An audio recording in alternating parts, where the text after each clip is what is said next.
नमस्कार दोस्तों, आज इस वीडियो के अंदर एडवोकेट्स के लिए एक बहुत इंपॉर्टेंट जानकारी मैं आपको देने के लिए आया हूं।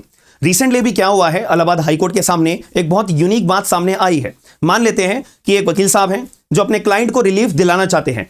एक व्यक्ति है, मान लेते हैं, मैं आपको पूरा सिचुएशन बता देता हूं। एक ए नाम का व्यक्ति है। ए नाम का व्यक्ति अभी जेल में है। जेल में क्यों है? इसके ऊपर आरोप लगाया है ईडी ने, एनफोर्समेंट डायरेक्टरेट, जिसको मैं बोल सकता हूं ये एक हमारी इन्वेस्टिगेटिंग एजेंसी होती है। ये एक हमारी इन्वेस्टिगेटिव एजेंसी होती है।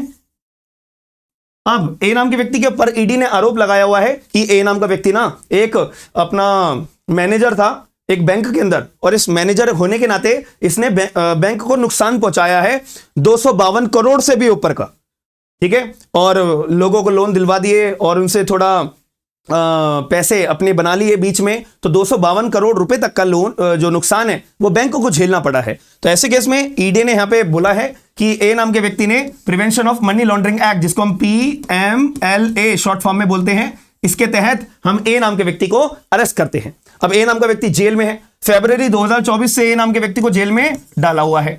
अब जब ये भाई साहब हमारे जेल में है तो ए नाम का व्यक्ति चाहेगा यार मेरे को बेल पे बाहर किया जाए, मेरे को बेल पे रिहा करा जाए। तो ऐसे केस में ए नाम के व्यक्ति के अपने वकील साहब हैं, इन्होंने क्या करा, इलाहाबाद हाईकोर्ट में बेल की एप्लीकेशन फाइल करी हुई है कि जब साहब मेरे क्लाइंट को बेल चाहिए। अब जब अपना एप्लीकेशन अभी पेंडिंग में है, अभी हियरिंग नहीं हुई है, तो उसी दौरान एडवोकेट साहब ने, और इतने टाइम में हाईकोर्ट ने ईडी को अपना जवाब मांगा है कि पहले दोनों पार्टीज को सुनने के बाद ही तो बेल ग्रांट करी जाएगी ना। केवल ए के वकील साहब ने कोर्ट में एप्लीकेशन डाल दी है, बेल दे दी जाए, और हाईकोर्ट बिना अपोजिट पार्टी को, एडवर्स पार्टी को सुने क्या बेल ग्रांट कर देगी? नहीं करेगी। तो इतनी देर में हाईकोर्ट, जब एप्लीकेशन एडवोकेट साहब ने इलाहाबाद हाईकोर्ट में बेल के लिए डाली हुई है, तो हाईकोर्ट ने ईडी को बोला है कि आप रिप्लाई फाइल करिए, ऑब्जेक्शन अगर रेज करना है ऑब्जेक्शन रेज करिए, वगैरह वगैरह। तो ऐसे केस में नेक्स्ट डेट ऑफ हियरिंग के दौरान यहां पे ईडी भी आएगी और ए नाम के वकील भी आएगा बेल दिलाने के लिए। तो उस दौरान अभी हियरिंग नहीं हुई है। एडवोकेट साहब ने क्या करा, एडवोकेट साहब ने ईडी को ईमेल करे। ईमेल किस चीज के लिए करे आपको पता है? आपको ये बात पता है कि अब हियरिंग होने वाली है, आपने रिप्लाई फाइल अभी तक नहीं करा है, और रिप्लाई जो आपने फाइल नहीं करा है, ना ही मैं वकील होने के नाते मेरे को भी उसकी कॉपी नहीं मिली है, तो बेल की एप्लीकेशन डीले ना हो पाए, ईडी आप जो है जल्द से जल्द रिप्लाई फाइल कर दीजिए। अगर आप रिप्लाई फाइल कर दोगे तो जज साहब का टाइम भी बचेगा, और हमारी जो बेल की एप्लीकेशन है वो भी हम सिस्टमैटिक तरीके से हियरिंग जो है कंडक्ट कर पाएंगे, वगैरह वगैरह। तो ऐसे वकील साहब ने ईडी को ईमेल भेजे। यहां पे सवाल होता है कि क्या वकील साहब के पास अधिकार है इन्वेस्टिगेटिव एजेंसी से आउट ऑफ द कोर्ट बात करने का, ईमेल भेज के ये बात को अपना रिक्वेस्ट रेज करने का कि रिप्लाई फाइल कर दो, रिप्लाई फाइल कर दो, रिप्लाई फाइल कर दो? क्या एडवोकेट्स के पास अधिकार होता है? इलाहाबाद हाईकोर्ट ने बात क्लियर बोली है, नो। किसी भी एडवोकेट के पास, किसी भी काउंसिल के पास, एक्यूज का जो भी कोई काउंसिल होगा उसके पास कोई अधिकार नहीं होता है कि वो इंटरैक्ट करे डायरेक्टली विद द एजेंसीज और इन्वेस्टिगेटिंग ऑफिसर्स। वो कभी इंटरैक्ट नहीं कर सकते, उनके पास कोई अधिकार नहीं होता है। अगर कोर्ट परमिशन देता है कि वकील साहब आप जो है इन्वेस्टिगेटिव एजेंसी से इंटरैक्ट कर सकते हो, अगर कोर्ट ऑर्डर देता है तब एक्सेप्शनल बात है, लेकिन ऐसे अपना कंसर्न रेज करना कि ईमेल भेज के, फोन मिलाकर, मिलकर उनके ऑफिस में जाके बातचीत करना, तो ये ट्रांसपेरेंसी के खिलाफ होगा। तो ये इलाहाबाद हाईकोर्ट ने बोला है, और आपको मैं डिटेल में और बताना चाहूंगा कि एडवोकेट साहब ने क्या ईमेल भेजे थे, जिससे आपके दिमाग में भी ना क्लैरिटी आएगी। तो पेज नंबर 37 हम जजमेंट कर अगर रेफर करते हैं तो आपको ईमेल्स के बारे में पता लगेगा। इसको हम पेज नंबर 37 खोल के देखते हैं।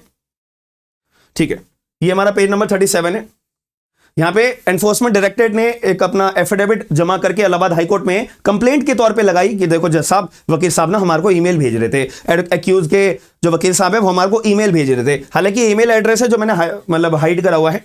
ठीक है, इन्होंने क्या बोला था, as you aware that bail application filed by my client. आपको पता ही होगा ईडी साहब, मेरे क्लाइंट ने बेल एप्लीकेशन लगा रखी है, Padam Singhe, is pending before Allahabad high court, जो कि भी पेंडिंग है इलाहाबाद हाईकोर्ट में, and ED was directed to file reply within 3 weeks. However, no reply has been received till now.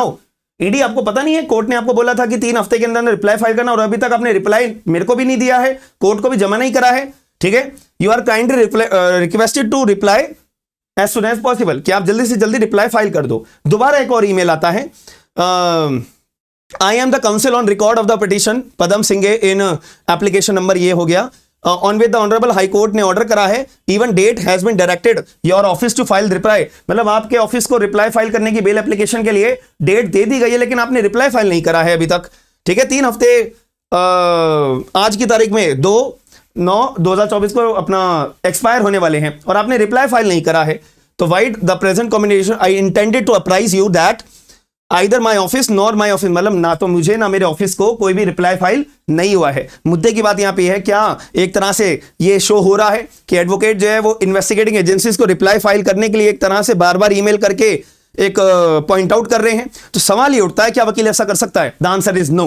Allahabad high court ने इसका अपना क्लैरिफिकेशन देते हुए एक अवेयरनेस के रूप में मैंने आपको भी इन्फॉर्म करने के लिए पॉइंट बताया है कि आप डायरेक्ट पुलिस वालों को ईमेल नहीं कर सकते, आप डायरेक्ट ईडी ऑफिसर्स को ईमेल नहीं कर सकते हो कि वो अपना काम कंप्लाइंस करे। मतलब आप उनको ये नहीं बोल सकते कि कोर्ट ने जो बोला है वो कंप्लाई करो। भाई कोर्ट ने जो बोला है वो उनकी मर्जी है, वो कंप्लाई करे या ना करे। अगर वो कंप्लाई नहीं करते हैं तो कंटेम्प्ट ऑफ कोर्ट के चार्जेस जो है कोर्ट फ्रेम करेगा ना कि एडवोकेट फ्रेम करेंगे। तो इसीलिए यहां पर आपको मुद्दे की बात मैंने आपको समझा दी है। No advocate is entitled to interact with the agencies और investigative agencies which was held by the Allahabad high court. और ये अपनी जजमेंट की कॉपी अगर आपको चाहिए होगी तो आप जजमेंट की कॉपी मेरे टेलीग्राम ग्रुप पे ले सकते हो।